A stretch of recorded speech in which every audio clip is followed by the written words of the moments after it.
G'day, Poggers, and welcome back to the PogState. Yes, that was loud. Yes, I shocked all of these guys. And they are, in fact, still the same ones in Valdes and Wolf, but we've got a new guy here. It is Ox. Welcome to the PogState. So glad that we could replace Chronicler with someone that is a definite upgrade. We're all about definite upgrades. 100% upgrade, yeah. Here on the PogState. We appreciate you being here. The LCK Cup has been absolutely amazing as well. We've had some amazing upsets. We've had some really good performances from some teams that we weren't necessarily expecting a lot from. We've also had some expected losses that have come on through. We've had teams eliminated, and we have the play-ins and playoffs looming as well. So it's going to be a whole lot of fun. Let's break it down. First, though, I want to hear from you, Ox. How is it now here in the PogState and replacing Chronicler so beautifully? Pretty good. Thanks. Oh, yeah, that was my one job. It was my one job. Paper. It's written down. Yeah, sorry. Can I just, I'll do it verbatim. I just knew Ox, he wasn't going to get it. So how does it feel to be back, mate? Pretty good, mate. Hey. And I'm only replacing Chronicler, so the bar's pretty low, so I'm not too stressed. He's not feeling too much pressure. You love to see it. And speaking of replacing Chronicler, we have you here because you are our key expert on Challenger players, and we want to talk about some rookies and some performances that we've had here in the LCK Cup thus far of some of our new blood. And where do we want to start? I guess we all want to talk about Shiu because it's fun. There's the good and the bad and the ugly, right? It's wow, you calling our like players that ugly? movie. That's weird. No, like it hasn't gone very well, so it's gone ugly for them. The gameplay is Yeah, Ah. not the actual play. Everybody's very handsome. Just some more than others. Yeah.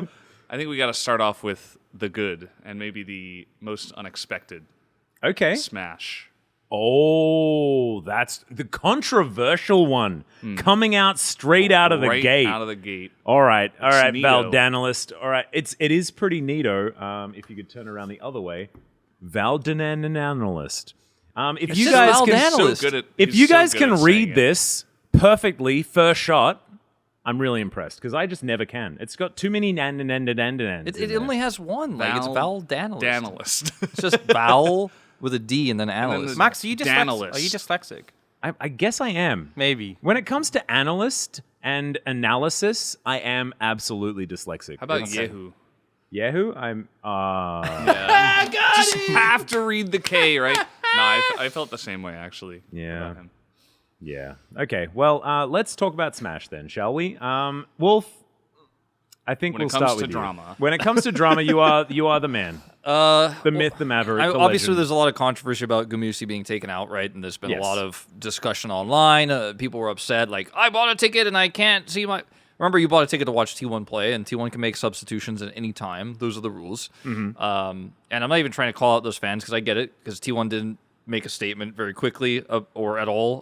They did like an interview afterwards where I feel Coma like- said what we already said on Yeah, the yeah. broadcast. So that was weird and all, and it's not that interesting to talk about it anymore, I feel like. But talking about his performance, though, Yeah. and what he brings to the table is a more fun conversation to have, because right now he might be the individually best performing AD carry we have, has an incredible KDA despite some of his loss. I think he has 4 deaths total or something like that. I think the game that he because he lost that Ezreal game and he was 8-3. Yeah. It's So actually that's not 8-2. going to hurt. 8-2 was it? Even better. Damn. Our CL expert right here. Thank he knows you, all about thank you, Smash. Daniel that, Ox right? Harrison for that. I one. run the numbers. Yeah, I've been thinking about this a lot, and one of the issues I was worried about for T1 coming into the LCK Cup was how they adjust with Doran instead of Zeus, and like trying to give Zeus resources because he runs with that really well. They give him draft resources, etc. Doran isn't that guy. He's the low eco guy. He's the weak side guy. He's the guy who will maybe make a great engage or just be a tank in a team fight. Tank Jace is perfect for him for this reason, because he just like kills himself to like win the team fight. And he doesn't even die half the time. Yeah, no, he it's was like crazy. 0-0-10 in what we thought was like the worst Jace position ever. Yeah. And then he's like, nah, man, we carry these. You have to readjust your expectations on Tank Jace when you watch Doran play, but Guma, I feel like, has always been a very stable AD carry, right? He's always been able to get it done, and he's great at winning lanes, right? Like, he and Keria can win a ton of matchups, but once lane swaps came through, that's not really a thing. You don't just dominate in a 2v2, crush that lane, and take those advantages elsewhere and set up dives. It's harder to dive in this meta as well. So you need someone who's a little bit more explosive in the mid game and in the late game, somebody who can carry a little bit harder. less stable. I think Guma's super stable, and in some cases, like better than Smash in a lot of scenarios in different team compositions, especially if you're trying to crush a 2v2 and that becomes the meta again.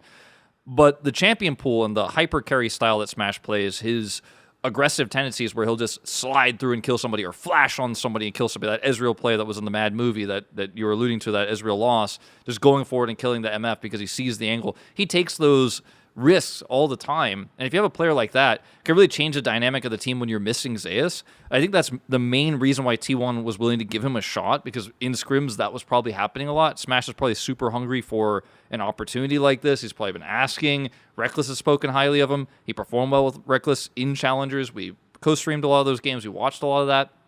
And it just felt like T1 had nothing to lose from a gameplay standpoint in the LCK Cup to give this guy a shot. And so far, it's worked super well. I imagine he'll probably be starting for the rest of the tournament. And the only thing that they had to lose, though, is sort of that name value, right? And that brotherhood that T1 have relied on so much as far as like their fandom. And so many people just loved that core 5 players that have taken these multiple world titles over the last couple of years. I think it is a big risk as far as that is concerned. But not for the League of Legends. Absolutely and it's not like he also like is gone forever. You know No, what I of mean? course Like not. he's still on the team. He can be played at any time. He could still end up being the main AD carry that's played in LCK. We don't know. He could be the one who's played in playoffs. We don't know. And I know a lot of people have been like, when people say that take that, you know, he's Smash a little bit more clutch than Guma, they'll post the Neela clip and like, yes, he's done a lot of cool moments. He's even had his cool moments on Kai'Sa, which doesn't play that much. Like, yes, he has had those, but Smash has had so many in like a week and a half. Yeah. So I feel like Smash just stylistically, he's maybe trying to pop off, maybe he's trying to prove himself, and like the risks are paying off. Maybe we won't see it consistently forever, but there seems to be a clear difference in their play style, and it's suiting Doran's topside play and how T1 need to play around Doran. So right now, I'm super high on T1 because Smash is so good. And I actually feel like, because you and I were having this conversation earlier, we were walking to get coffee, and we were talking about like why Smash looks so good. And I think that the Zeri game comes to mind the most for me because he is just a different player to Gumushi. Gumushi is the Varus guy. His Xayah is so good. Like, he has all of these picks that he can definitely be that guy on. But it's not the Zeri, and it's not so much the Kai'Sa. It's not these, like, more, you have to have a really itchy trigger finger to make these picks work. And like, the play that comes to my mind for Smash is when he saw Chovy just for a split second walk the wrong way in mid lane. And instantly, like, he is on him, like wine on rice. Like, he's his killer instinct, even when he's not playing Kai'Sa, is like so perfect for what they need when they've replaced an itchy trigger finger in the top lane for QV 2.0. And Doran is that. And Genji, like, this team, like, Cuve's a world champion for a reason. He plays weak side so well. We haven't had that guy, really, outside of Doran, but not in, like, that, for that level of success, where it's like, this doesn't make sense. This guy doesn't win games on his own, but he wins team fights. He allows, like, facilitates the rest of his teammates to be those guys.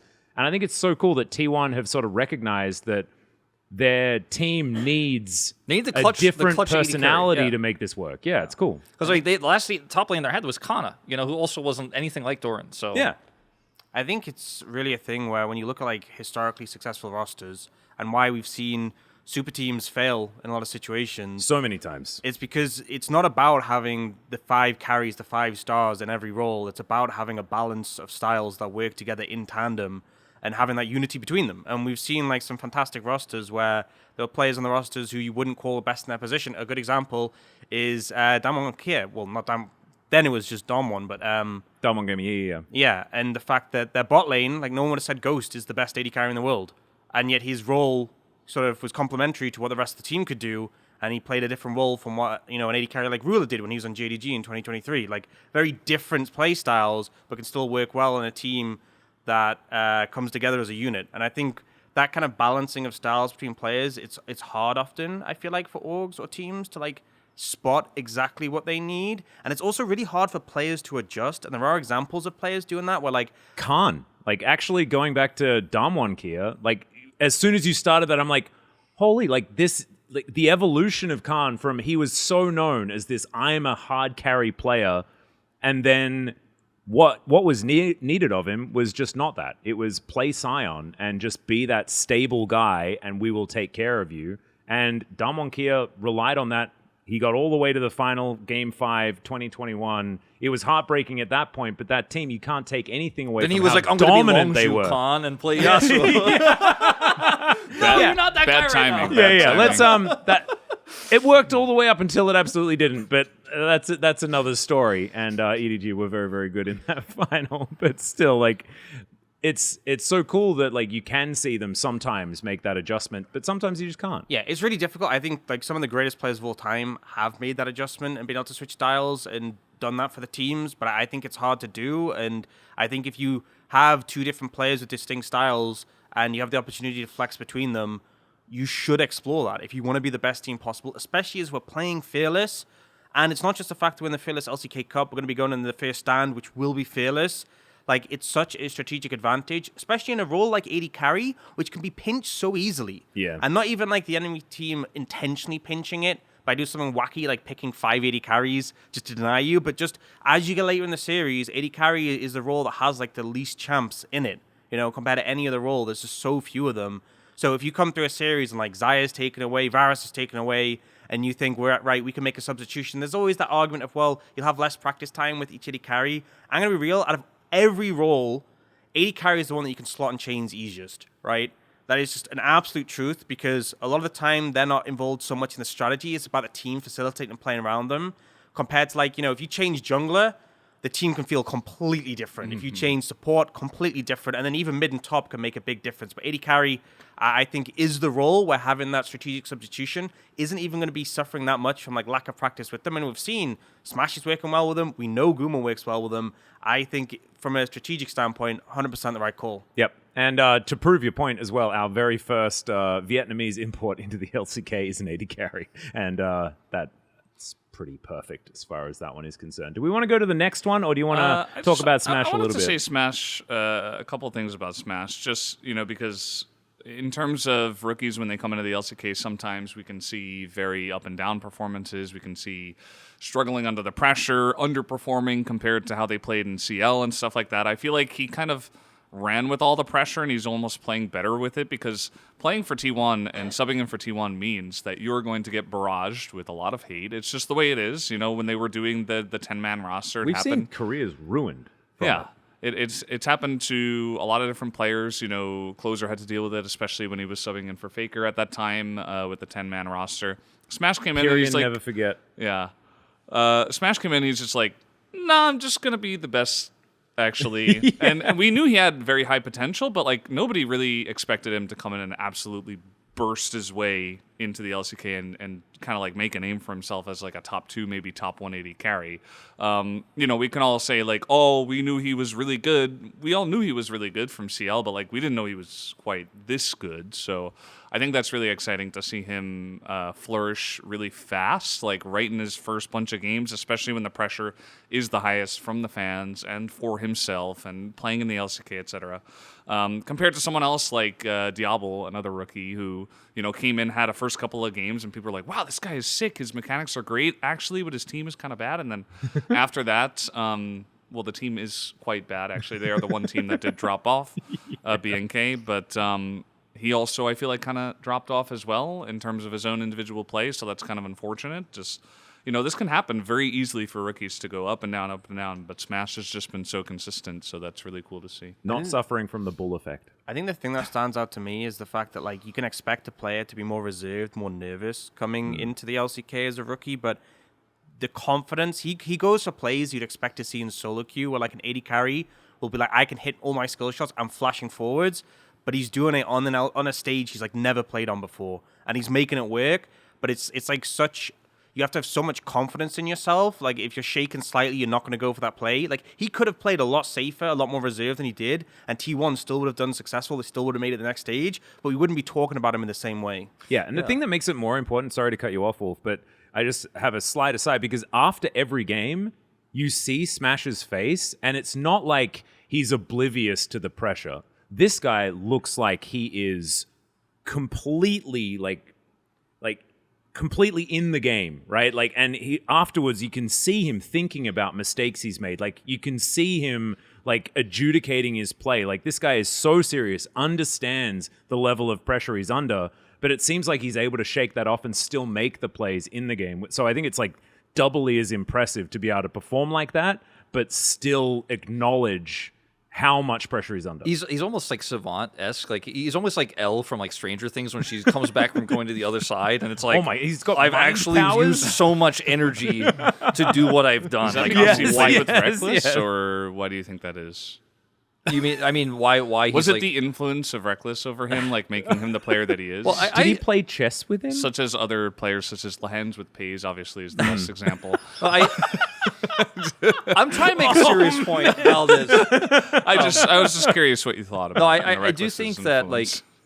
there's a chance that Coma has seen some of this potential and told him like, no matter what, I want you to like to just go in and make the crazy plays. I've seen it from you in scrims. I've seen it from you in solo queue play like that. Or if Smash is like, this is my one chance. Like, if I mess this up, then I'm going to be playing behind Guma forever, and I'll end up in Turkey or something. Because that's what happens to a lot of Challengers players. You know what I mean? Like, Yeah. that could have been his future if he botched this week. Like, that's it. Like, you lose. I mean, you we never saw get a it literally chance. happen before him. Like, Berserker was that guy. He Yeah. was the one that was in line before Smash. And I think having all of that added pressure as well, on top of like, you know, everything we've already talked about with the fans and the controversy and all that, like, and he still like sticks to landing. He still makes the crazy plays. He's still so punishing. Means that once he calms down, like, I don't know, the ceiling could be so much higher. This is T1 playing with this player after it seems like it was kind of a sudden change, right? Like, I don't think they were scrimming with him a ton. I'm sure they're scrimming a little bit, obviously, because otherwise they wouldn't have been confident enough to play him. But like, this is a new top laner, completely different playstyle, and they're already looking this clean. Makes you wonder like what they look like when we move into like the third round of LCK. We're like in the latter half, and we're like, is this team like gonna win Worlds again? Like, you know, I'm not saying it's a bit early to be talking about this, but I think that the ceiling, we're so far away from it that I'm excited to see what it could look like. It might not, and this might just be like a bull leaper, like pipe dream, like, oh, it was such a great start, but actually no. We'll see. Yeah, and there's a lot of we'll see, because we've spent a lot of time talking about Smash. I kind of want to get to what I'm excited about, what I'm hyped about, if you will, as What we are talk you hyped about. Pungyan or We talked about Which Lazy player? Field a little bit already. Shiu, obviously. Shiu? Yeah, must be. Yeah. He's got a pretty hype. I want to talk performance. about the Bro Boys, okay? It's time. I know Okay. Shiu's waiting. All right, guys, don't worry. We will talk about Shiu. He's very, very exciting, and he does the jump thing, and it's extraordinarily cute. We'll talk about it. But Humbuck and hype, man. This is a bro that won the Kesper Cup, and even then, it was kind of a meme. They managed to take down DK. That was a full roster, and we were like, DK's underperforming. They're not taking it seriously. And then they came into the LCK Cup. And you know what bro did? They lost. They lost a bunch of games. And really, we were like, we knew it. We knew it was coming. And then they beat Gen.G. They were calibrating. Yep. And the bros, they're not out. They are in that play-in stage. I'm looking at that right now. First match up against Nongshim. And that could be a long road towards being our representatives in the first stand. And I don't even care about results for bro. The way that they've been playing, I feel like all the Giga Chads in chat are getting vindicated, because this team is now actually a contender. You can see them winning games. You know how it's supposed to be done. And bro haven't looked like that forever. I feel like the big thing for me is just how much more aggressive they've been, but also like there's some points where it gets to a time in the game where it's like, okay, the old bro, but like, right, things are looking a little bit rough, and they would like struggle and they try to find a win. It's never really find it. They wouldn't do that much, but now it really feels like the second the game goes out of their favor, they're looking at how do we get back in the game, and very often they will lead the charge. I'm like, we're gonna do this. We're gonna make this play. We're gonna make this happen. And it's Humbuck and Hype that are doing it. Yeah, and I feel like Handback to me has just been so exciting because it's like his play and his aggression as a jungler. You often lead the charge in these things, but also like that Lee Sin game, the team fighting. Yeah. It feels like sometimes you have these junglers who obviously they do their role early, they try and farm up, but especially if you have less economy, which sometimes happens in the LCK, they kind of turn into a second support. Like, they're doing the engages, and they're not as strong as, like, the solo laners, the AD carry. But, they're doing their job. But in that game, he was just, like, an absolute demon, and he was just flying in, and he was team fighting like you'd expect, like, one of the carry top laners to do. Like, you would just get, like, if you saw, like, a top lane Lee Sin from back in the day, that's how you'd expect in a team fight. He was just doing that. It was so sick to see, and I just feel like it's so early, and I feel like you have to learn so much in jungle going from challengers to the LCK, but it really feels like, considering it's this early, that the sky is the limit. I'm so excited about this player. I think for a lot of people who've been following challengers and like the players Like that are Orcs finally has. in, yes, Yeah, yeah. unlike expert Chronicler here. who never pays attention for some reason. It's actually important. That's like the league that feeds into this tournament. Like we don't really have that many You would think Vietnamese you would get imports, it, so but like no. he like quit co-streaming it for some This is reason. Wolf and anyway, a knife. no, I Valdes and I have been like on the Hambach train for forever since he was on KT. And for me, for a lot of the time I was watching him, I thought he was way better than Lucid, actually. But like Lucid, he was so known for snowballing games, winning a lot of games, and like just getting an early lead, crushing. Doesn't have to make that many decisions. Like Lucid, I think Lucid has improved as a player throughout last year because his team didn't just auto win every time like they did in Challengers. And Hambach, I'm starting to see him start to figure out, like, I can be the guy to fix this. Like, we're losing, but what if I flank here? What if I play around this vision? Like you're saying, like, figuring out how to fish for those win cons is something that it takes some players a few years to learn, and Hambach is learning it so quickly, so early on. We're still at a point, I think, that where Bro do need to, like, figure it out a little bit more, because there's still a strong early game team, but then sometimes fall apart. But he's trying, and he's made a few mistakes as well, trying to fish a little too hard. Like he's that long con flank where he went from like wolves to try to flank mid and didn't make the right call. But like, I think he's learned a ton, and I'm very excited about him because as a jungler, you need to be smart and you need to be able to see these things to get those comebacks or to turn an okay game state into a it's over. The game is over because I made this one play. The kind of things that you see from Owner, from Peanut, from Canyon, right, where you just win the game off of one sick play. I think he has it in him, and I think as he continues to improve, we'll see a lot more. Yeah, I was a little bit worried for Hambach because the start for Bro was so bad. It was Yeah. very slow actually, and he was not playing well at all. He was getting picked a lot. There were a lot of weird flanks and stuff, but yeah, I just feel like everybody on this Bro team is really all on the same page. Like Closer's the perfect addition as well. Hype, I feel like definitely much better than Bull with this roster, just as a player, but also fitting in as a personality and play style wise. So for the both of them, we knew that Hambach, very aggressive. I actually I don't know if you did in that one season of CL, but voted for him above Lucid. Yeah, I and we did were, actually.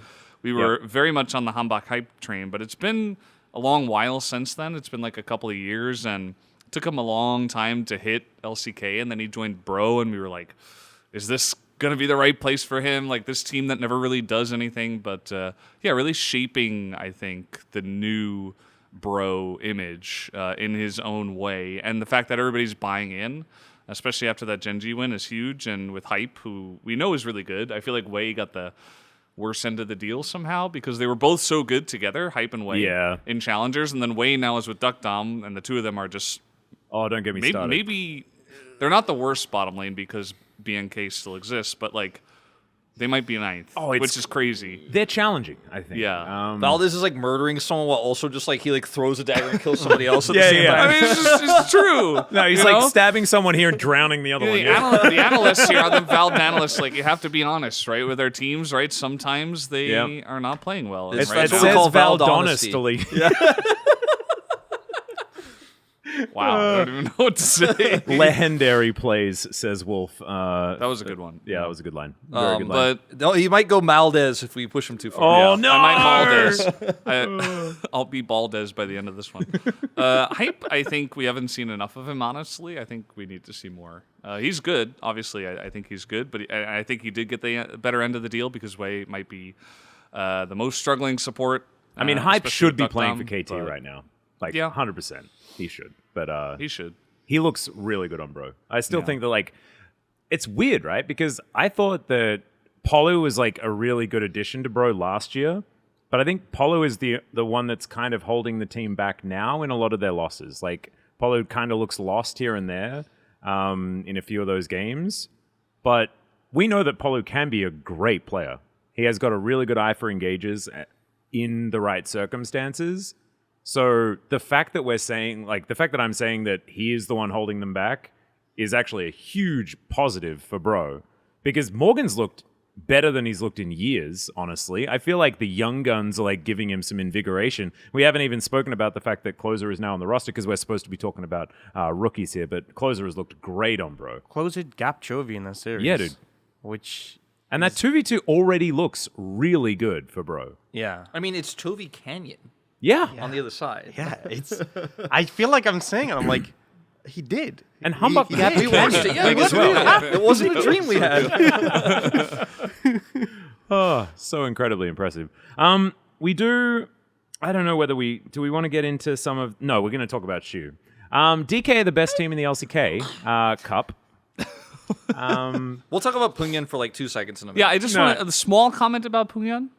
You can if you want, but I thought that we were going to go sort of down the list in like Okay, we're that's fine, excited that's about fine. these ones, That's fine, and then yeah, it's yeah. going to get into less do less Shu. happy territory. Let's do Shu. And Okay, Shu, Shu's yeah. definitely a big happy. That's a big happy one, because I think that DK managed to fix all of their problems by just getting the guy they lost back, and then finding another Nuggery that is like younger and still DK crazy and has really good hands. DK, I feel like T1, for a good reason, gets a ton of credit for their system of like building talent and bringing up new players and stuff. But DK And is sometimes just buying them outright.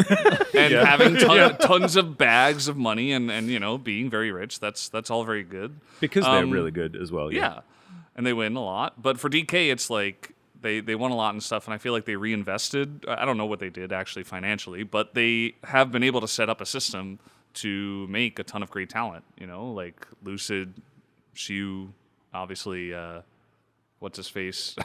Thanatos. What's his face? Thanatos, I No, remember. the only thing in my mind was Cloud9, and I'm like, it's not Cloud9, but he went to Cloud9. He went yeah, to it's Cloud9, Cloud9 in the top lane. No, Rahel was okay. Thanatos, Rahel, Rahel. you know. I mean, even Bible was like he was pretty solid. Exactly. Like they produced a lot of great players like Pulbay, you know, like he Pulbay? didn't have success in the LCK, but like it just feels like they just keep on producing, you know, a lot of talent. So she was just another one in a long line of maybe more and more from DK. So I'm really excited for that org in that way. It's Yeah. just a shame the Chronicle isn't here, because I'm sure you would have loved to learn about all this. Yeah.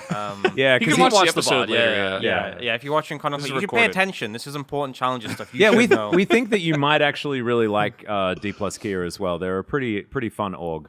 So you should pay more attention to them, because we know like he loves like, you know, Genji and T1 and these big names, but he doesn't really pay much attention to D+. I feel like sometimes he looks at like, you know, the standings, and his eyes are just, he's very tall. he is very And tall. he doesn't look down. Can't Yeah. see very far down. Well, he's also the kind of guy who really loves his prediction results. So he's like always just trying to find the best team and latch on to it and be like, of course they're going to win. Of course I knew it first because I predicted it before anybody else. Yeah.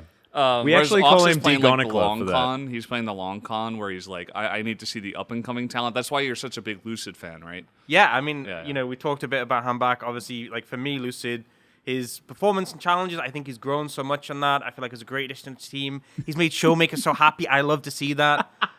You know, it's just, and I just feel like I really wear my heart on my sleeve with this stuff. But for me, I'm just such a big Lucid fan. This is not even catching strays anymore. This is like hit by an avalanche. Like he actually has suffocated officially now, and we there's nothing you left. know, for he us has to do. asked me. Chronicles asked me, "Why are you such a big Lucid fan?" And I said, you wouldn't get it, dude. You wouldn't get it. He was so upset You had when, to be there. when he didn't predict Hanwha to win the finals and you did, because he yeah. really takes this I kind of stuff remember. seriously. And previously he was telling everyone the final should be canceled, we shouldn't even play the game and stuff. Like yeah. he was crazy, the stuff Yeah. was coming out of his mouth. He thought Genji was 100% going to win. Stop That it, was he's really, already dead. that was really awkward. He was hounding me for so long that night. You know, I was Yeah. like, just trying to have a good time, relax. We could It put did this part offend him that you did that prediction as well. Yeah, I Yes, remember. on a core level. Yeah. He still brings it up. He still does. says, you know, I haven't gotten over but that. actually, it was the wrong prediction. Do you know This the could be best in the part? VOD that's just called In Memoriam Chronically. Like, I do need to like break the fourth wall for 1 second because I have said that before. I've actually said like, but objectively, it's the wrong. actually That is a line I have I said. actually So do many think times, Oxford was the yeah. wrong prediction, but you got it right. Like, yeah. and look, you can hold on to it forever. I get so salty sometimes. Oh god. I want to. My final thought on Shiu in the D plus like kind of development system is that they've been so good in challenges and they have a playstyle where they're very dominant that I feel like it really unlocks players' personalities and playstyles so well to where they can like really break their own limits and constantly keep pushing forward because the team allows for it because they're never like struggling, you know? And it's like, well, I thought I had a 10 out of 10 day, but like how can we get to 11? Like let's figure that out kind of thing. And Shiu was just like slotted right behind Thanatos in that same kind of system, not the same roster by any means, but he's just suddenly showed up in LCK and he's like, I'm already afraid of nothing. I've already like just been so confident. I've already like really pushed the envelope so hard that I'm just here and this is my normal now. Yeah, and I think and that's why he's so good. And he's also joined this D plus that look like they are just having the best time.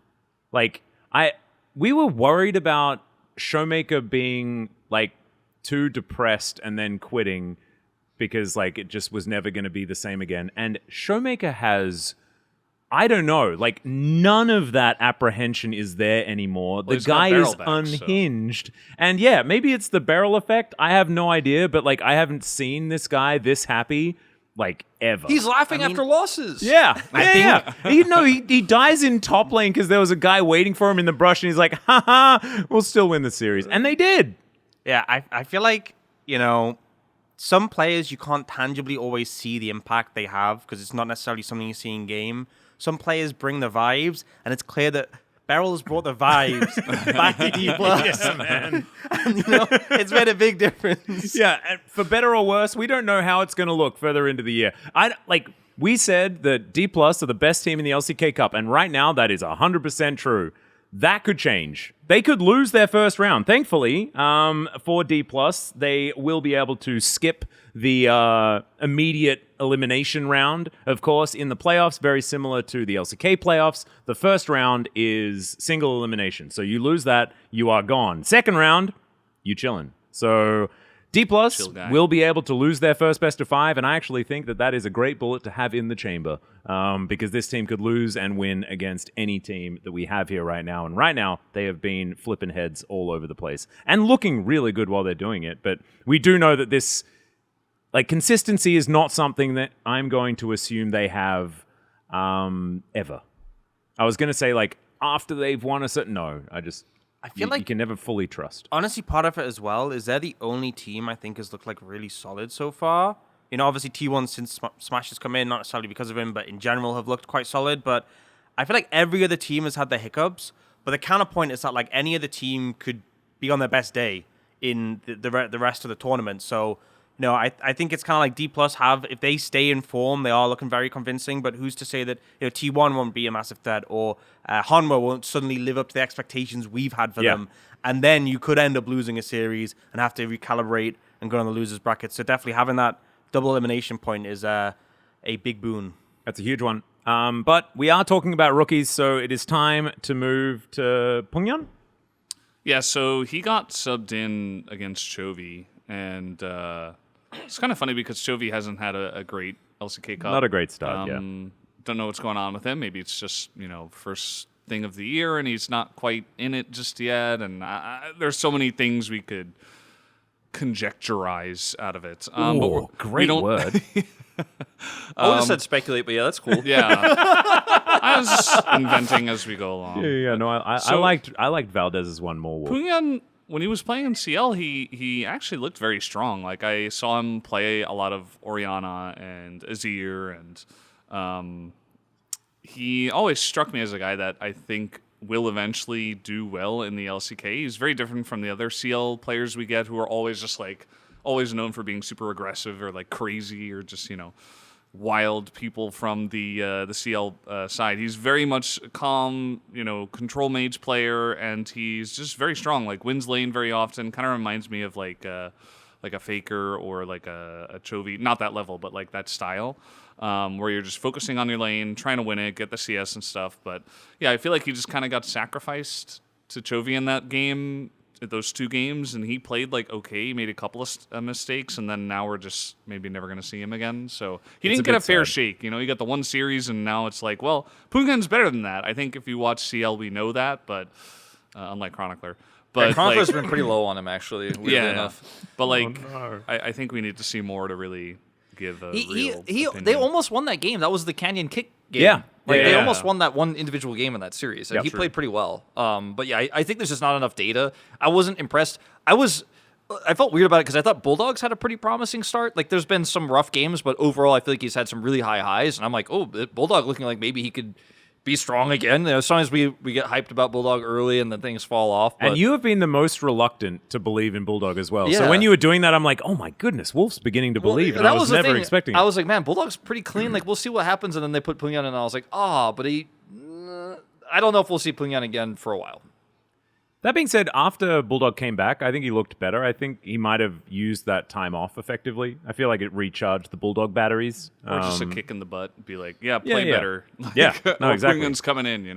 I think he needed that just a little bit as well. So many of our teams have we've seen what would make them good. I think that we've been really lucky in this LCK Cup that even B&K Furex, who are now eliminated from the tournament, they had that game that they basically won against Gen G. If you had to stop the tape, before they threw it all away, we saw what they were capable of, in that series. So every team, we've seen that sort of that moment where the stars align and what good looks like for a lot of these teams. And I think we're really lucky that we've been able to at least catch that glimpse for all of them. The thing is, it's so short compared to a regular series in the LCK, and we've seen teams start really high and then fall down.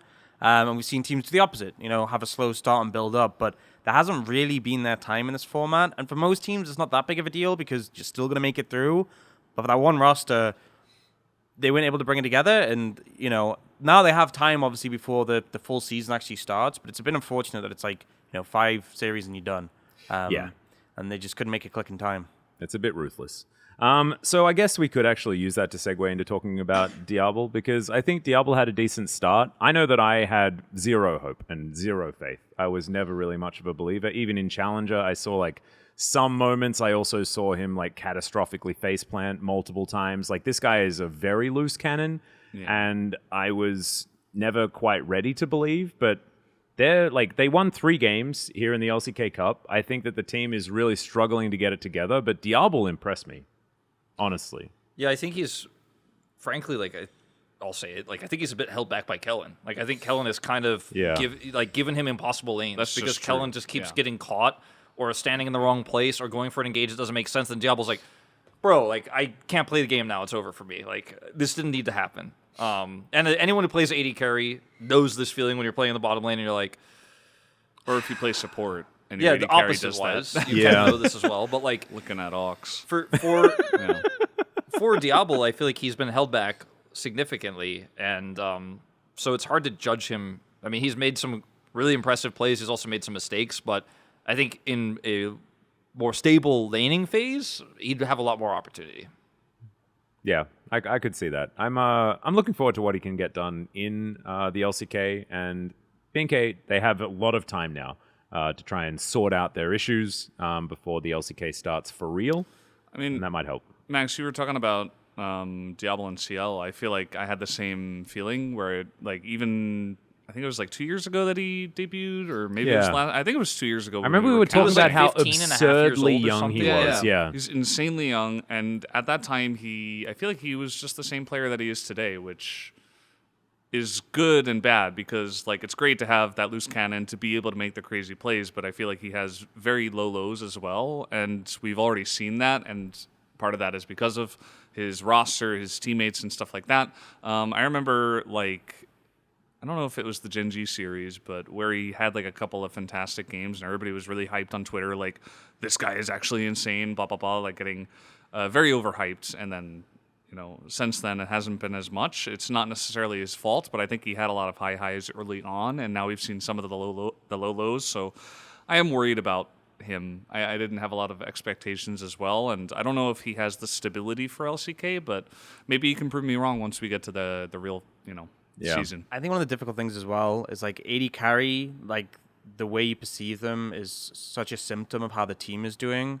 Like, obviously, Smash has been playing really well, but if Smash was, subbed into BFX, BNK Fury, I just think he would have a rough time too. And that's not to say Diablo is better than Smash or as good as Smash, but I think it's really hard. Circumstances are important, yeah. It's really hard to perform as an AD carry, because especially with how pro play is, especially in the LCK, where AD carries need to be a big damage dealer, you need resources from your team. Like, every AD carry player knows this. Sometimes in a game in solo queue, you don't get to play the game. The game is lost before you can even start to have an impact. He's the perfect example of this. We just watched it in the last game that we had. Just to let you guys know, this is being recorded immediately after BNK Furex lost to Nongshim. And Diablo, the entire last game, he may as well have not been at the computer. Yeah, and I think it's rough to be in that situation. And then if you are a sort of loose cannon player, you'll try and make really risky plays to try and get back into it, and they're going to flop. Because you're so far behind, you can't do anything. And it's the correct thing. If you're that far behind, you should just go for a risky play, because what else you can do? But it's easy to be perceived as, like, not performing because of that. But, I'm not like sitting here and saying, oh, he's an insane player, we should 100% defend him. But I also think, like, it's really hard to shine if you don't have the backup from your team. This is not the time for outcome-focused assessment. 100%. You know who he reminds me of? His team in CL as well wasn't that. No. He's Similar been in situation, Elo yeah. hell for, like, his whole career. I've been thinking this whole time you guys have been Yeah. discussing this, like, kind of AD carry slot in and kind of like, it depends on where you're at. It really reminds me of, like, Henna, where it's like, oh, as Henna's roster's got slightly better, you're like, oh, Henna's actually, like, he's pretty solid. Like, is he the best AD carry? No, but, like, he's fine. I feel like, I'm not saying she was going to, like, end up at Henna's ceiling only, because Diablo. He's not going to end up at Henna's ceiling only. Like, he might have a higher ceiling, we don't know yet, but, like, this is just another example of a player who's better than, like, what he looks like most of the time, I think. Yeah. You need to open a window for the flower to flourish, or something like that.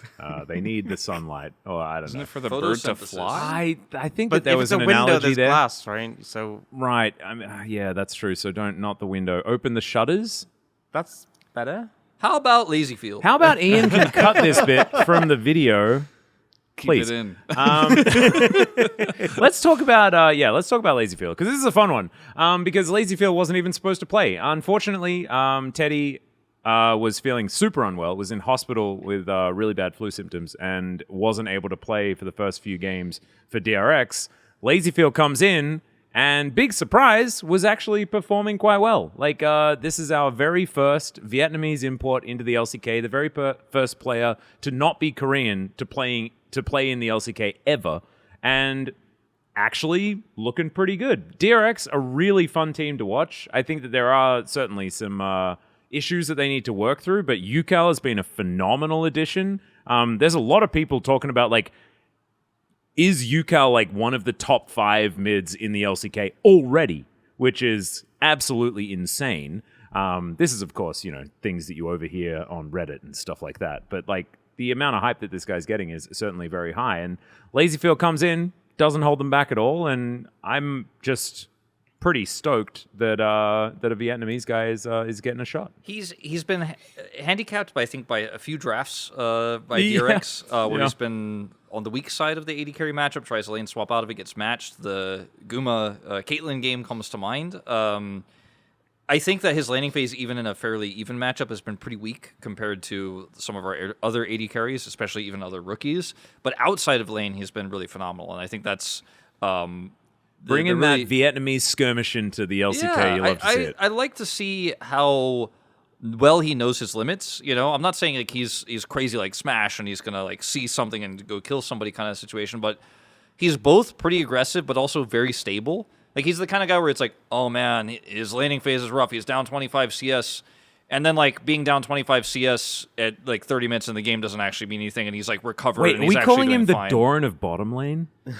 Kind of, yeah. It's kind of the vibe. It's not even like, he's not like Ghost, where it's like, oh, no resources, still this fine. But, like, the fact that he has been able to, through his own faults often, like, be super far behind out of lane, but then still make an impact, shows a lot of resilience, and he's making a lot of these plays without being able to really fluently communicate with his teammates as well. And I think he definitely has a bright future ahead of him.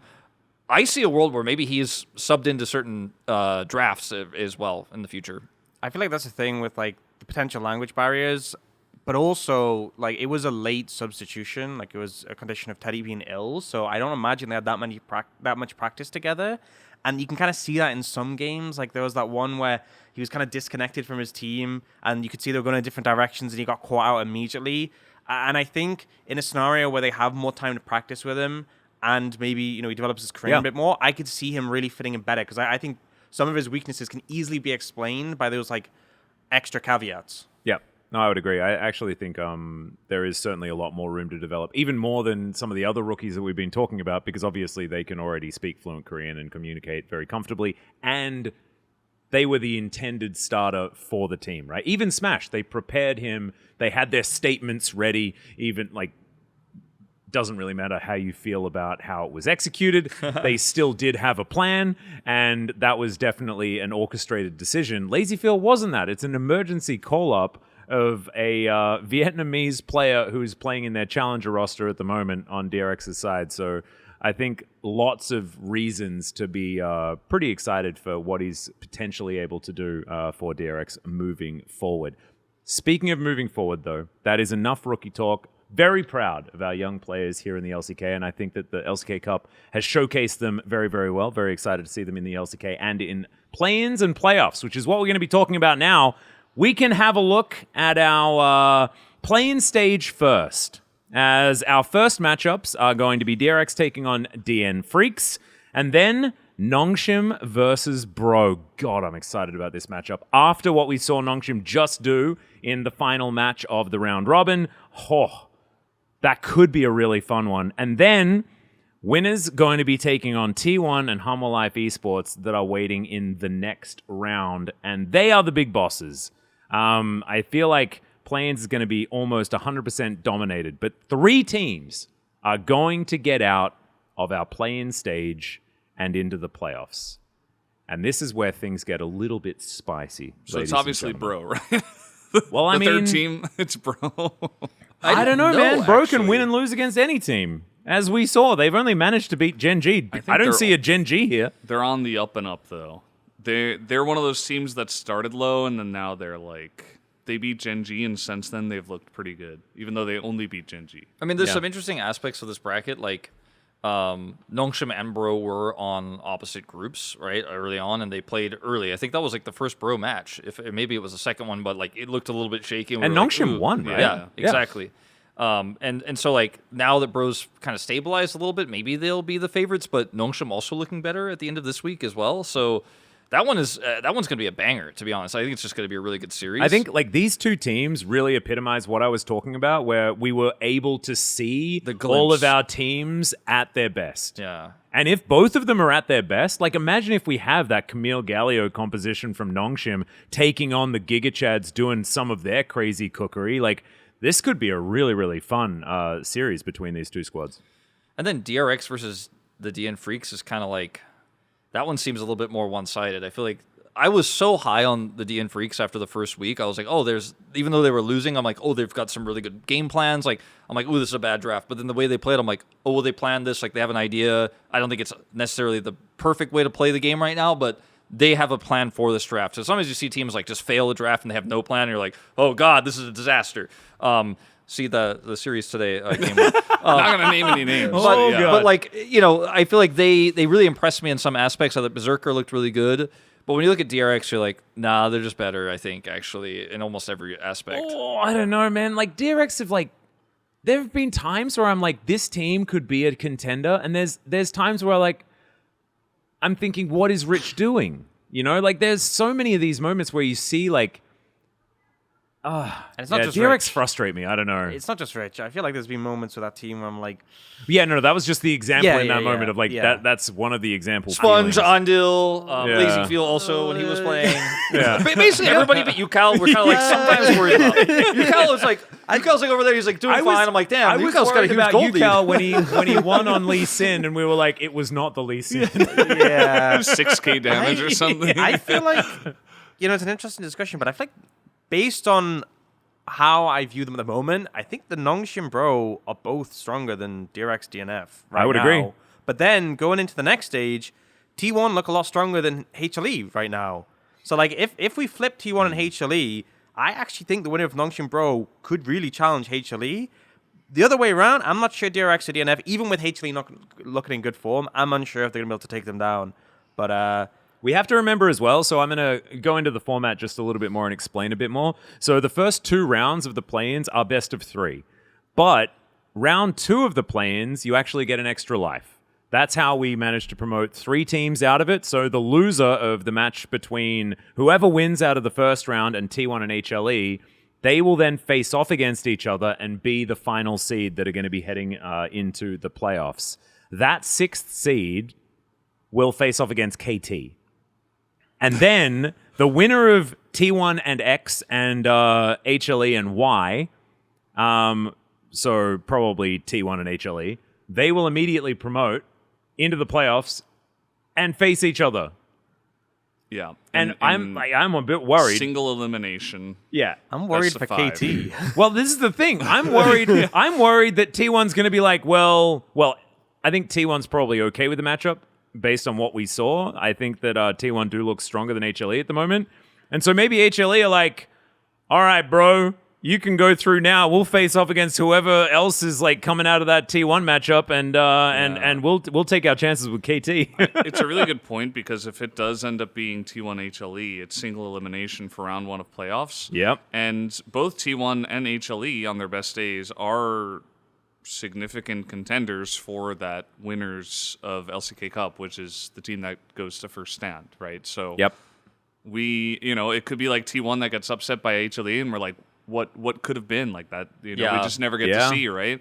Or HLE, like we had such high hopes, but they just didn't quite hit their stride on time, and then they had to face T1 right here in the single elimination best of 5, where you've got like deep champion pools on both sides. I guess I don't know. Like I think this format, it's rough. To be honest, I think this first one. format didn't really take into account that one group would be significantly stronger than the other, like by a large margin. Yeah. It also didn't really take into account the LCK being kind of a top-heavy region. Well, that's what I'm saying. I actually think that like groups being top-heavy is the biggest problem here, right? Because it does feel like HLE and T1 are a step above KT, but then it's KT, and honestly, KT are a coin flip. That's a difficult one to really assess. I mean, Although they DD. Yeah, well, BDD. I don't even know. Because sometimes. Yeah, because the sometimes. thing is, if you look at how things are going to play out, so, round 2 in playing stage is a best of 3, and best of 3 is going to be volatile. So T1 or HLE legitimately could end up losing there. It's not that crazy to say. Bro. Even if they don't, we could end up seeing like the winner of Bro Nongshim go into that last round. That last round is now a best of 5 in Fearless, which we haven't had yet. So teams will be tested in that if it gets deep in the bracket. And then after that best of 5 Fearless, you're facing KT, their first time in a Fearless best of 5, playing against a team who's just won a Fearless best of 5 series, who's fought their way through. Like, they are going to be... It's like when you put a bunch of, like, you have, like, fierce competition. Whoever comes out the top is just, like, an absolute beast. Yeah. And then KT is just there waiting for them. Yeah.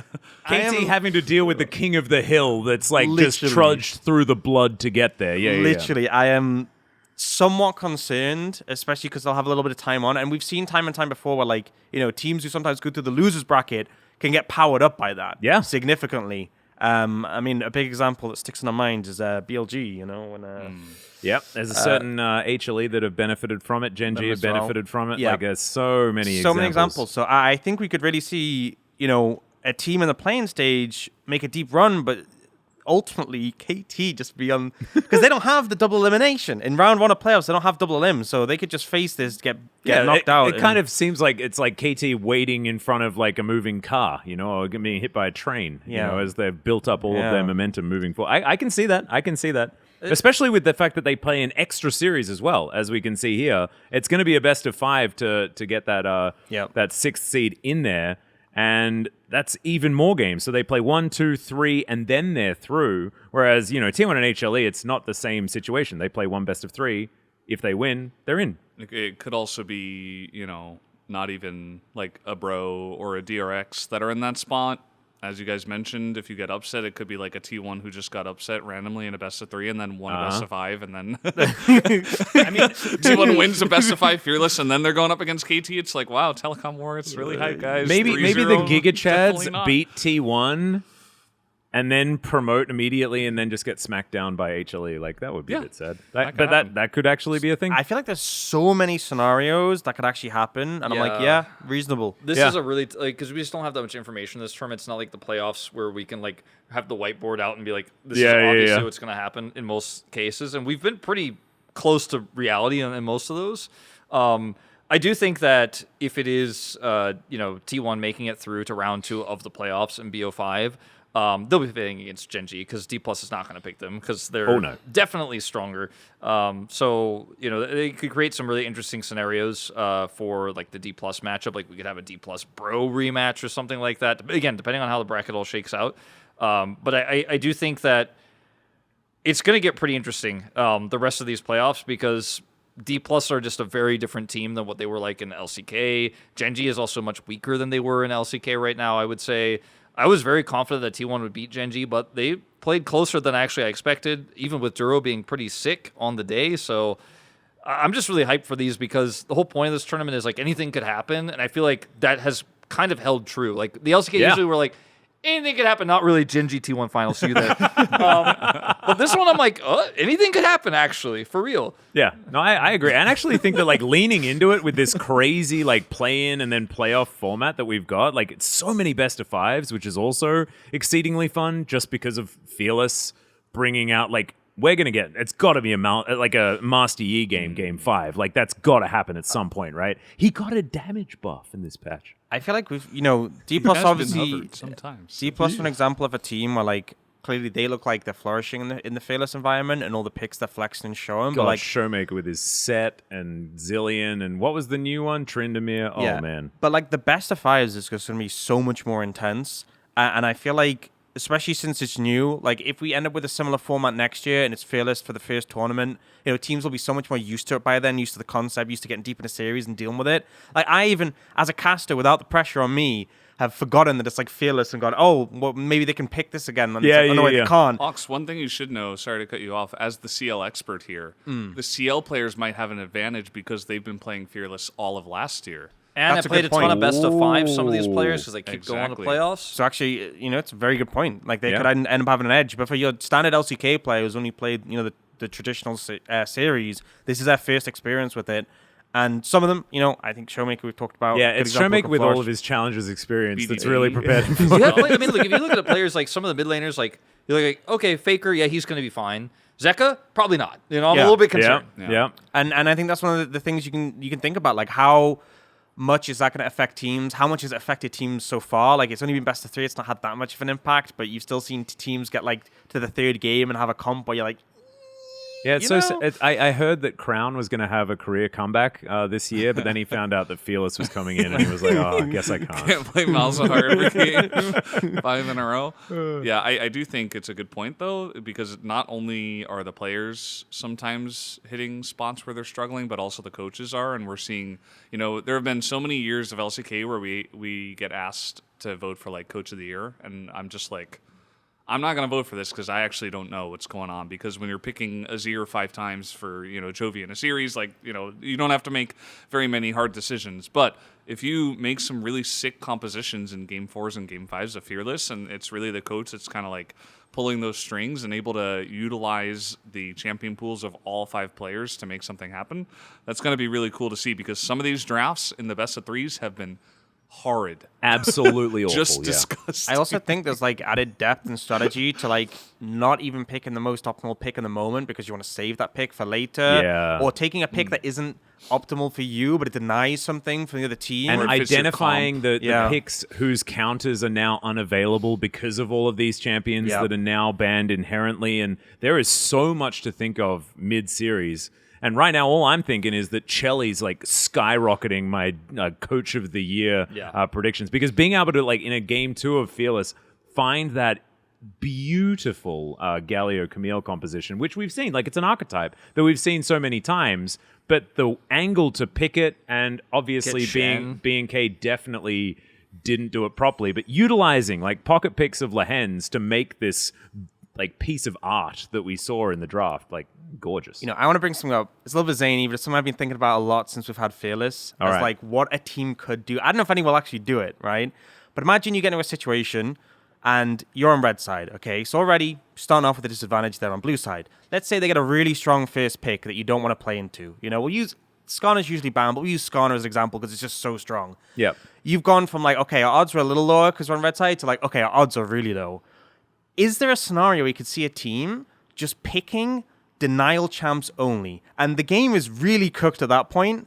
But like, let's say. Oh, but you've like now that you get blue side, you can orchestrate like playing jungle this 3 year 'cause you want perfect BDD to first play it. picks. Exactly. It's like you're playing. It's very zany. Wow. You're against, let's say, Smash. You're like, okay, let's pick Ezreal, let's pick Kai'Sa, let's pick Zeri. No, you're against Zeka, and then so like they lock in Skarner for Peanut, and then you just lock in Akali, Azir, Silas. Corki, Silas. And the thing is, every one of them. in a best of 5, like you lose one game, but it's just one game, right? And you Yeah. just you, can't. you might. I don't win. think this You will could ever might- happen in like, Korea. It could still happen because Korean players and Korean culture and like sports culture for Korea is not very like.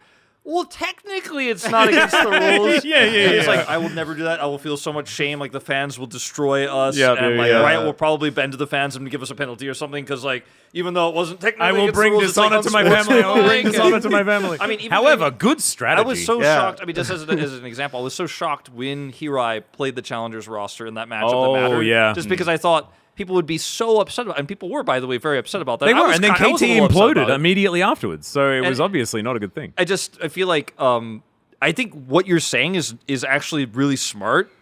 I don't think it will ever happen in this region.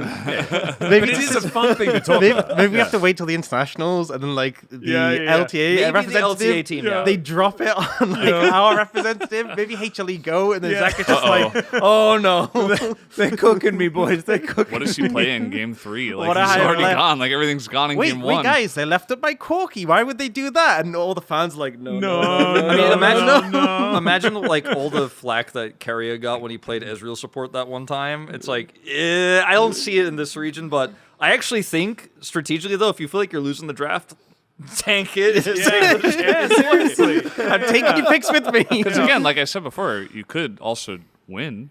You know, you're probably not going to, but like. I mean, there's still a You, chance. you still play the game seriously. Yeah, even no, if you have, absolutely. like, jungle Ezreal, Oh. you're like, oh, okay, well You maybe know it what? pops off. You know, Imagine- you like level Haru 2 gank, literally right? has a jungle Exactly. Ezreal Like So you imagine- try it and you're like, we're so much better than these guys. Game 1 of a series. The mental edge. This happens, yes. That would not only like lose a team the series if they will receive an end of that. You could kill a roster for the whole year. No, I don't think you it's could actually, recover. It's If I the lost it Ender's that way, game thing. I'm you know? done. It's like I don't want to win this battle. I want to win all subsequent battles as well. You literally would. A team would crumble if you lost that match. There's nothing a coach could do. There's No. nothing a coach could do to No, no, recover no. that. The mentals are just No, it's therapy gone. or nothing. Like, Yeah, and it's- even then, it's touch and go. It's Yeah. just over. The year's done. Oh, it's a fun theory. And I'm looking for that reason, I think best of 5s are going to be so fun because already game 3s are off the wall here in the LCK. I feel like you're getting so deep into a lot of these champion pools. You're mentioning shallow ones, but even people who have really deep champion pools, it's about the matchups that are left on the table as well, right? Like there's been so many of these like agreements of like we have Xayah Kai'Sa this game and then the Ash Varus happens after that. But then what happens after? Like, are we getting like Kog'Maw Tristana? Like, where does it end? You know, like what's gonna be like Vladimir LeBlanc in the bottom lane? That's I gonna think be as fun. well with certain Star-crossed lovers. with certain roles, they start to feel very pinched quickly. AD carry was one that I've talked about that I thought would get pinched, but what really I feel like I start to feel it is jungle. You end up in Yeah. these situations where you're like, even just in the best of 3, you're getting towards the end. The jungle pool got pinched because of the fearless, and then there's some heavy bans towards it.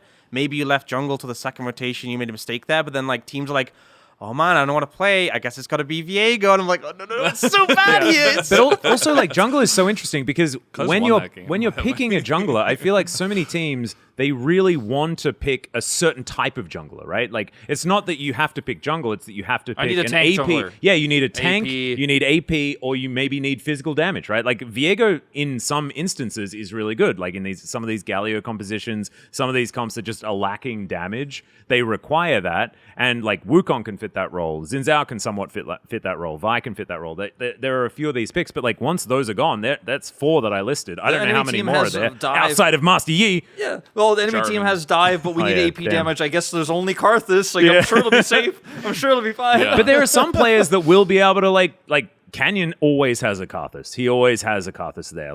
But Raptor, after his Zyra, what's left? There are so many of these junglers that are yet to be fully tested. I agree with you, Ox. I think jungle is going to be a weird one. I think he got pinched on his. He has a very deep champion pool, but he got pinched a bit, and then we saw his classic, vintage Syndra as well. That was really cool to see. But because Game 5 BDD Zoe, is it happening? Because the Zoe might get banned in Game 5. We might be honestly, that that's far true. that it's Zoe's banned. He's like, well, And Showmaker's already brought it out. I got to pull even though out it really the didn't do that Ziggs much. mid now. I think the point was raised before about how the rookie players have played more in challenges, have played more fearless. But the counterpoint is that the veteran players have played so many metas. They've been through it all, and they can kind of. I think a good example was when we had that MSI where it was Caps against Jojopion, and he brought out the Anivia into Rise, and it was Jojopion wasn't even alive in this champion. It was better. Does it what is this beard thing? I've never seen this before. But that's the thing. The players who have that more experience, you've been through it all. Even though you might not have played it for a while, I'm sure they are practicing more picks because it's fearless. But you can still bring it back. It might not be 100%. But even if it's 85, if it's a good pick for the moment, it can be enough. Yeah, and we've already seen it, right? These old counter picks that used to exist back in the day. There are some examples off the top of our heads, for Azir counters, right? The way to do it originally was just outrange him. So Varus mid was a thing, Xerath. obviously different. But the Xerath has actually already come out. It was Showmaker, right? Because he's just the one that does it. We've had another Xerath in mid lane as well. But a lot of these, I need to dig into the vault of my brain to come up with what this counterpick is going to be. That's super cool. And there are so many reasons why, having all of this extra draft flexibility is good. It's not just we need this to fit the composition, but it's also I need this to survive in lane and to be able to be useful because our composition needs to do stuff in the mid game. Otherwise, we're dead. I think it's it's super interesting, and I love how it's worked so far, even in best of threes, that I'm super excited for best of 5. It is a bit of a shame because, I know we all loved when it was Lucian, Nami, Zeri, Lulu all the time. Yeah, we can't have that every game, 3 games in a row. I know, and Corki Azir, how are we supposed to survive without Corki Azir and then maybe Orianna Azir? We're lucky to get one Corki in Azir series. Cassandre I and know. Vessa every game. See you in LCK. Coming soon, actually. Yeah, very soon. Yeah, I was going to say, this is some foreshadowing, ladies and gentlemen. That's what we're getting to. I think that is enough about the playoffs and the play-ins. We're very excited. Going to be starting in, probably for you guys, a couple of days' time. But it's going to be on Friday for us, KST, getting into it. And it's going to be an absolute banger. But we have a small section towards the end of the show. This is where we are going to unleash our hot takes of the LCK upon the world. So, how about I start? Okay. And my hot take, now that I'm thinking about what I was going to say, feels lukewarm at best. Do you want to refine it? You can pass it on. No, I'm still going to do it. Oh. I think Beryl is the most important player in the LCK. It's a hot take, but not for you. I can see how you thought this was lukewarm. Put the finger in boiling water. He's like, no, it's fine. Yeah, no. fine. No I sense, did no like feeling. when he ran into the jungle and died on Poppy for no reason. That was really funny. That was very weird. He's very important for us to have a good time in the LCK. Yeah, from what perspective? From important to D+, that's fair. Important to the fans, also fair. important to the teams playing against him. Oftentimes, yeah. I'm saying that D+ looks so much better now that he's back. And I think that has only proven that he was very important for that team. Yeah, the only other change was Shiu, and he's playing well, but it's not like he's controlling the team or solo carrying or anything like that. So yeah, the vibes are back, but Here's my counterpoint, I don't know if that's only Beryl. and it's a pretty harsh one. Okay. But I think it didn't take much, from my opinion, to upgrade in that role from what D+ had previously. And I think any upgrade in the support role would have made a big difference. Oh, GG. yeah. Go next, Valdes. All right, so my example hot take was not great. Valdes, It how says about here, yours? no soft takes, just pure confidence, so you get points for just pure confidence. Yay! Is that that's- a participation award? Because I'm Yeah. good at getting those. Just pure confidence in loving Beryl forever. I do think Beryl has been Unconditional. great, though. Yeah. Great vibes. So Yeah. and I do think he has been a great addition to D+. There you go. My hot take is that I think Gen.G this year will not be a top 2 team. Ooh. I think that's a wow. pretty reasonable take. I think it's pretty hot. Why specifically? Why? I think that it really but it goes back to what we were talking about before about super teams and too many chefs in the kitchen. They have now Ruler, who is one of the biggest voices of all time In the AD carry position, 100%. in the AD carry position, and maybe just in general in League of Legends. Well, at least in Korean League of Legends, we'll say. And also their support, Duro, is struggling a lot more than we expected. They don't really have a good answer for that. And I don't feel like the team is gelling very well so far. I think it's still early. That's why this is a hot take, right? There is, I would love for Gen.G to prove me wrong, get themselves together. Maybe once we get away from Fearless, we can have Chovy just playing Yone every game, and he'll be very happy with that. But at the moment, from what I've seen here in these first 5 best of 5s or best of 3s, they just kind of look all over the place. They're almost dropping games to BNK. They lost to Bro, and it didn't even feel like, the meme of, like, they're not really trying hard. Like, Bro looks great, and they just looked kind of awful, which was very surprising. And they also lost to T1. That one was a little bit closer, but also it was very back and forth for a lot of their players. I just feel like so far Gen.G has not impressed me, and I think that DK's looks great. T1 obviously have answers, and HLE is going to look better. I think even though they've also struggled here in LCK Cup, it's a different vibe from them, and I think they'll do better. So maybe not even top 2, but it could even be top 3 if DK, like, struggling to get into top 3 if DK continue with their performance. I think it's a pretty good hot take. Yep. I think it's not bad. I actually, like, I kind of feel like I want to back it up, like, because I kind of feel the same way. Like, I think this team reminds me of, like, Damwon last year, where I'm like, oh yeah, you guys could do it, but, like, you're all over the place. There's no clear voice, and it's like when you see the comms of this team when they show them on, like, some of the content pieces, especially the comeback win against BNK. It's, like, not clean. It's very frantic, and it's like, oh, thank God, but, like, there wasn't a clear, like, okay, this is exactly what we need to do. It's just a lot of yelling and a lot of Ruler yelling, and, like, even the pentakill thing was kind of, it was funny, but it was kind of like, I don't know. I don't feel like when I think about this team, we talked about the egos on the last episode of PogState and stuff. I don't think that's necessarily the issue per se, but, like, they're so used to the way they were playing before. Now Ruler is such a different dynamic, and also the difference between Duro and Lehens is, like, so massive. And The difference between anything and Lehens is night and day. I It's think absurd. everybody is kind of they're just not finding clear rotations. The macro play is still decent. Obviously, we've seen some good macro out of them, but it's not the same, like, shutout Gen.G amazing macro that you expect from this team. And I think, like, the overarching macro has been really good. Where they are on the map, like, where they're going to next, Setup. those things, Yeah. like, setups are good. But it's team fights, and it's actually coordinating with each other in the moment that they've been really struggling with. A big thing was when they brought Canyon in and lost Peanut was they wanted a big voice, which is why they got Lehens. Like, that was a really important thing, is having Lehens as a big voice to compensate. But now they don't have Lehens, and I think Duro's been put in a comfortable position, because I think it would have been easier almost if Duro had come in and Pays was still there. But now you're sharing a voice with someone, sharing a lane with someone who has such a big voice and is also such a veteran and also returning to the org.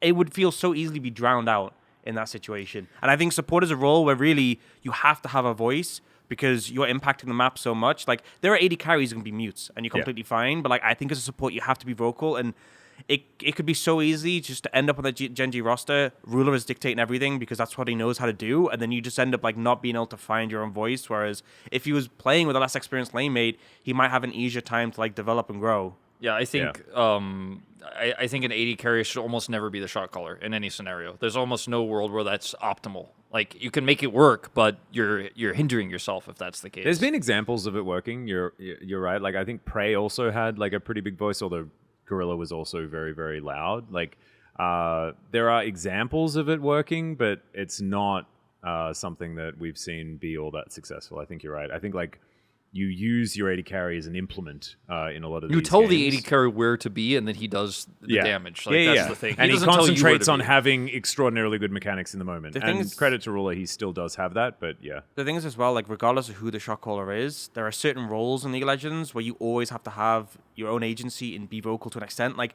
you can't be a silent jungler. Yeah. Even if it's just saying, "Hey, I'm ganking top," like you can't be completely silent or saying where the enemy jungler is. And I think it's kind of a thing. If it's the AD carry, then it's like, how do you get that balance? Because sometimes Ruler won't be in a fight, and Ruler's not gonna like say, "Hey, Juro, go left, right, up, down. Okay, click that, do that." You know, Yeah, you can't yeah. direct everything you do. So there has to be like that passover where it's like, okay, Juro's doing this, and I think based on what we've seen, it does seem a bit muddled, does seem a bit confused. You can see why, and I'm not saying like this is definitely the reason, but I think it's a theory as to why it might be happening. Yeah, it's a hot take. At the end of the day, they have at least 4 incredibly talented, skilled players that could absolutely just turn around and come LCK time like a Fearless, and they kind of figure it out, and they might gel well, and they might just hands diff a lot of teams as well and make it top 3, top 2 still. I just think that there are a lot of things that worried me from this LCK Cup, so that's my Valdanilus hot take. I like it. I personally disagree. I think that Genji are probably still just going to be first. Like, First. yep. You can't get a think second that- hot take, Atlas. No, I just think that Bonus like, hot take. they showed it in the game against HLE, and I feel like even the players were like, "Yep, we've proven that we can still do it. We can't be bothered really going that hard for LCK Cup, and we're going to really show it in the LCK." That's sort of my take, but Could happen. I actually think it's a very valid point. My gut's telling me that it's probably not the case, and Genji will be fine. My hot take. I'm scared you guys are going to think this is not a hot take. Okay. It might be I mean, that's lukewarm. what I thought too, and then Uh-oh. you guys did think it wasn't a hot take. I think T1 is going to win the LCK Cup, and I think they're the best team. I actually think they're better than D+. I think that D+ had an easier set of matchups. They beat T1, obviously, but that was with Guma, and that was still early days. And I think T1 has, like, Faker is playing on super good form right now. Like, mechanically, he's looking amazing. Yeah, that Victor game, holy. He's just moving so well. Like, his shot calling is good. In best of fives in Fearless Draft, he's got a massive champion pool. The fact that they can also still play Guma, by the way, is a thing that they can rely on when we move into some of these bigger series. I think that Doran has slotted into this team finally well. Like, they're figured out how to use him super fast. And I do think that in a best of 5, they'll beat D+, which I think is really the only other contender for like winning the tournament right now, because I also think Hanwha Life and Genji are both underperforming right now, agreeing with Valdes' hot take a little bit earlier. I think Hanwha Life look pretty, I don't want to say mid, but like in terms of our top teams, like they don't look like the defending champions right now. T1, I think, has a high ceiling that they're rapidly, like, I'm not saying they're going to hit it in the LCK Cup, but like they're advancing so quickly from game to game to look better and better. And yes, there was some struggles against Genji, but I still feel like they were the better team throughout. And yes, obviously Duro was ill, and that's a big counterpoint. But like to me, I feel like T1 really has so many tools and so many good facets going into playoffs that I think they're going to win the tournament. Yeah, I pretty kind of valid. agree. I don't know if I think would it's a call hot it take, though. I think it's a hot take. I think it's like a warm take. I think I It's kind of not agree. It's a lukewarm, warm but I take. feel like It's not like a yeah. You made good points, and I think that there is like a very good argument to be said that T1 is the best team right now. Maybe it's a warm take because if you had have had that opinion before this tournament started, it would have been a hot take. So it's like Yeah. it's been left on the table for a while, and so Sure. it's not hot I anymore. feel like, if you said something like, I think HLE are going to win, that would be a hot take and also a bit crazy. But like that's the thing, there's like a line where it goes past being a hot take and it's just delusional. So I think it's well reasoned. yeah. It's I don't think it's not piping hot, but I think it gave good reason. I think a lot of it's people are talking about D+. Like, there's a lot of conversation about, like, oh, bro is so good right now. And then, like, there's some discussion about, like, Genji, like, they were just messing around. Like, they're still the best. But I feel like most people aren't saying, like, T1 is the best team. That's why I They feel also like it's a hot take. have the 7th player, which is their coach, who really understands at least Faker very well and is a great coach and can do a very good job when it comes to best of 5s in Fearless. So, Yeah, I think Tom that'll as well benefit them is as well. Tom deserves a fair bit of credit for what he's been able to do with T1 over the years as well. Yeah. So I would agree. I reckon T1 do stand a shot. I'm not sure about the gonna win the whole thing just yet, but I like the take. I'm not. I mean, like obviously, like I'll watch how they play. I'm not gonna hold on to this until Yeah, like they yeah, lose. yeah, And be like, yeah, oh yeah. no, I was wrong. But like But right that's now, I the feel like they're vibes. the Yeah. that's the vibe for me right now. That's the perfect take in the situation. You know, it is a good take. All right, what's yours? Okay, I don't know how hot you guys are gonna see this, right? Like, I feel like we've all had that That's- caveat. that's- Like, I don't that's know- all the vibe, I don't know yeah. how you're gonna think. So obviously, HLE been underperforming a bit. I don't think they're gonna recover, and I think they'll actually look somewhat worse in best of fives because I think Fearless is terrible for them because I think they have a very stylistic mid and jungle, and they're gonna suffer if you get deep into a series. And like Zek has had champion pool issues, and yes, he has gotten better over time, but I still feel like he's not a player like Faker or BDD who you can just completely flex out. And I think Peanut, we've seen jungle already be one of the champion pools that struggle. Peanut is going to get murdered because I feel like when he's been able to lean on tank junglers for a long time last year, we've seen him be completely fine. If we get to like game 3 in a series and Peanut's like, well, I guess I have to play Viego, it's over. Oh god. Right? And that's just game 3. So I honestly, I'm ready to just write them out. Like, again, I think that's why I think it's a hot take, but I'm kind of ready to write them out until we get to the LCK proper. Do you think there's a chance they don't make it out of play-ins? Or do you think I think there is a chance. Because I think they're lucky. If they lose, they play in that best of 5, and then So I think I think the chances look. I think, like I said, I think DRX DNF are the weaker two. I think if it was Nongshim Bro who are going to face Honor Life Esports, I actually think there'll be a chance. Yeah. I think they're probably still going to make it through. But then, like, playoffs, that first round, I think they're going to get butchered. Like, if they end up going up against T1, I mean, to be fair, now I what think about about... against this is the KT? crazy thing. Like, if T1 are the team, like they're going to eliminate the like LCK defending champions Yeah. in that first round of playoffs. That's the crazy thing about this format, just in general.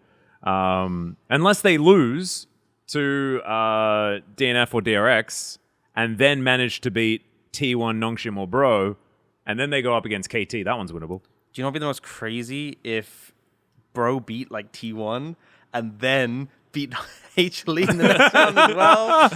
Oh, D1 would be vibing. I mean, that's how the Giga Chads get to the final, right? And it's these type of tournaments that Bro have already proven themselves that they are capable of winning. So They collect all the top teams. Yeah, they do. But yeah, also, I mean, even, like, I think Delight is a fantastic player, but even I feel like he is definitely more... When you think of peak Delight, he's on these engaged picks. It's not that he can't. And the thing is, I think the caveat I'll say is not that these players can't play these other picks, but I feel like in the way that HLE worked last year, they were best when they were on these picks. And it feel like the team really struggled when they were pushed off them, and they had this style that they were fantastic at. So, yeah, that's the take. That's my reasoning. I can see it. And also, like, at Worlds, we saw that HLE were not necessarily the most stable, right? There are teams that you sit down and watch, and you're like, I'm confident, I know what I'm going to get out of this team, you know? Examples of teams that aren't that is KT historically, DK historically. Like, there are a lot of these teams where you sit down, you're like, I just don't trust you to have that great performance that I know you're capable of, you know? And I'm starting to get that from HLE. I think you're right. And I think at Worlds, it was the same thing. It was like you sat down, you were like, I know you can do it, but do you? And they haven't really alleviated that feeling, and I'm kind of right there with you. I feel like HLE is one of the teams in the LCK that really, like T1 was for a really long time with their normal like ZOFGK roster, because they really like had their style, they iterate on it. They're like, I've mastered this, and if it's a good meta for them, they're like rocket to the top, right? But this is not a good meta for them, and it doesn't look like it's going to change too much. So I don't think like we're still going to discover like some new tech throughout these playoffs. So I'm kind of with Ox and that I'm a little bit worried about like this team's ceiling. I don't think they're going to lose in that first round that they're playing in, the second round of play-ins. I don't think they'll lose there, but I really don't favor them against any of our big teams like T1, D+, Gen G. I just don't. I don't give them the edge. I don't know about Bro. We'll see how they play like in their first round, but I might even give an edge to Bro. That's kind of where I'm at. I don't think this team is an elite team in the LCK at the moment. And I think especially with the fact that they'll be 4th versus 5th on that seed thing. Yeah. I think first round of playoffs, that's the end for them. Yep, it's a rough one. And that is, it will be a best of 5, so it will be the true test as well. And you've already mentioned that might be where HLE are going to struggle. And it is, theoretically, if HLE win, that'll be their first best of 5 that they've played Fearless. You know what's the unfortunate thing as well is I was thinking like Viper would be like the ideal player for Fearless because he's a player who's always just branched out so much in the AD carry role. Unlucky, Yeah. Sometimes you all need to. Sometimes you're that still an AD flexibility. carry and you can't just do it by yourself. Yeah, that's how it goes. It depends. They might get pushed. He's already like tried out the Cogmore, things like this. Like he has been able to find some other angles and cook a little bit, but unfortunately, if there's just one, it's probably Mid jungle. I just want to say, like, gonna be enough. Huge issue. Atlus and I, we had pretty positive hot takes. Like, he was like, yeah, Barrel's the greatest. And I'm like, yeah, I think T1's going to win. You guys over here were like, I think Genji is actually way worse than everybody thinks. These two teams are garbage, and it's like the two that were in the final of the LCK. At least Summer. that's how YouTube comments will take it. Yes. Yeah. However, I'm just preempting everyone. They are the hot takes, though. Yeah, I That's can't why wait. they're hot takes, You know what? right? I'm just gonna say it. I can't wait to be completely wrong and get clowned on because that's Sure. That's the so fun of fun. hot I just takes, love right? how you're the only guy to predict Humble Life winning, and now you're like, nah, they're not great. It's over. We just got like a soul read. And on we'll just Humble have to Life see. Esports. Maybe you understand the ebbs and flows of Humble Life Esports better than everyone else. I'm just really good at predicting things. You know, I just yeah, they're not going to do well. Absolutely nailed it. And in fact, that's how most of us do our predicting here in the LCK. And I predict that this is probably going to be towards the end of this episode. This has been a really fun one, though. I hope you guys have learned a bunch about what's in store for you in the LCK Cup play-ins and playoffs. It's going to be a whole lot of fun going over a whole bunch of weekends that we've got coming up here. And it's just cool to have a smaller, very different tournament at the beginning of the year, leading up to a first very early international that's going to be right here in Lowell Park. It's going to be the absolute best. But thank you so much for watching, and we will see you in a couple of weeks' time for another episode of the PogState. Bye-bye.